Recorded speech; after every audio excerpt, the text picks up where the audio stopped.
ওমা আজকে কি রান্না করেছো? আজকে কি রান্না করেছি দাদা দেখাই, প্রথম থেকে দেখাই। এটা হচ্ছে ভাত, একটু আলু ভাতে তো থাকে ভাতের সঙ্গে। আর এটা হচ্ছে চাল কুমড়োর পাতা ভাজা, ওই ছাঁচি কুমড়ো যেটাকে বলে, ওই সর্ষে বাটা দিয়ে ভাজা হয়, আমাদের খেতে বেশ সবাই পছন্দ করে। এটা লাউ শাক পোস্ত, এটা একটু ঢ্যাঁড়স ছিল ভাতে দিয়ে দিয়েছি, এটা হচ্ছে কাঁকরোল পেঁয়াজ দিয়ে ভাজা, আর এটা মোরলা মাছ ভাজা। আর আগের দিনের একটু মুসুর ডাল আছে, ঠিক আছে। আর এটা একটা ডিমের কারি আছে। ওটা তুই খা। আর এটা কি? আর এটা চিংড়ি মাছ দিয়ে 5 মিশালি সবজি, মানে যা ফ্রিজে একটু আধটু ছিল সেই সব কিছু দিয়ে হয়েছে।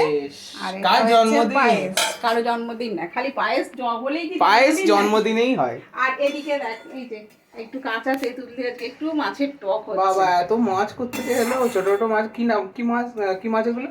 এগুলোকে ওই গঙ্গার মোরলা বলা হয়। তারপরে জানি না যে যেরাম নামে ডাকে, তো এই